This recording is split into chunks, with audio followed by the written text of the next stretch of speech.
If this message finds your heart, don't let it pass like a quiet whisper. Like, share, and subscribe so this space can grow with voices like yours. Have you ever felt like you're the only one reaching out to your people? The only one who truly cares about keeping the connection alive? I was that person. Always the first to text, always the one to call, always the one trying harder. But one day I just stopped. Not to play games, not to prove anything. I stopped because I finally heard that quiet voice inside me say, "You deserve more than this." And maybe you felt that too. Part 1. The silence that became my sanctuary. At first, the silence was unbearable, like a storm inside my chest. I kept picking up my phone, hesitating. Should I reach out? Should I say something? My mind played loops on repeat. Was I too much? Too demanding? Too boring? Too uninspired for others? But as the days passed, I started to breathe differently. That silence. It wasn't empty anymore. It was spacious, like an open sky, vast and full of possibility.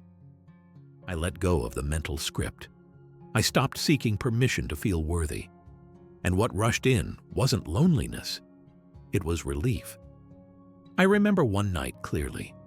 I was staring at my phone, waiting, hoping it would light up with a message. There was this gathering my friends were planning, and deep down, I knew they wouldn't invite me. Still, I waited and waited. That silence? It hit me hard. And in that moment, I realized something. I was waiting on people who never really made space for me. People who didn't see me. People who didn't choose me. And I decided I wouldn't keep choosing them either. Part 2. Their distance was my mirror. One morning, it all clicked. Their one-word replies, the missed calls, the seen messages with no answer. It wasn't just cold behavior, it was a mirror, showing me how often I had accepted the bare minimum and called it friendship. Maybe you've done the same. Kept showing up for people who gave you almost nothing back. Kept hoping they'd one day treat you like you mattered. I started journaling every interaction that left me feeling small, hollow, or invisible. What I found was painful and eye-opening. I'd been living on scraps, feeding myself crumbs and calling it a feast. Their distance wasn't rejection, it was a reflection of how little I believed I deserved. And for the first time, I didn't flinch. I didn't turn away from the mirror. I looked, and I learned. Part 3. The quiet revolution within me. Something shifted. I stopped tying my worth to their attention. I stopped romanticizing halfway love. And I started showing up for me, not to be seen, but because I was finally home in my own skin. I stopped rushing to reply, stopped rearranging my schedule to please, stopped apologizing for having needs. Here's what I noticed.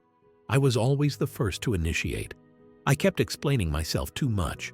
I was available even when it hurt. And slowly, they noticed. The same people who once only reached out when it was convenient started asking, "Where have you been?" The answer? I'd been busy rebuilding myself, not out of anger, not to punish anyone, but because I was no longer thirsty for approval. I was simply alive. I started doing the things I'd put off, the things I thought I needed people with me to enjoy. I painted again. I took long walks, camera in hand, drone in the sky. I hiked, I swam, I traveled, alone. And for the first time, it didn't feel lonely. It felt free. Part 4. From lonely to sovereign. There's a kind of loneliness that comes from chasing people who don't want to be caught. But there's a deeper peace that blooms when you finally choose yourself. At first, they feel the same. Quiet rooms, hollow echoes. But over time, one becomes a prison, and the other becomes a throne. It wasn't rejection, it was redirection toward people, places, and passions that meet me where I am. And if you're in that quiet space right now, wondering if anyone will ever choose you back, Please know, choosing yourself is not a last resort. It's a revolution. I started to understand the difference between being alone and being lonely. Alone meant silence, but it also meant peace, presence, power. The best ideas started showing up in the stillness. My inner voice returned. And I stopped living on autopilot. Solitude stopped being punishment.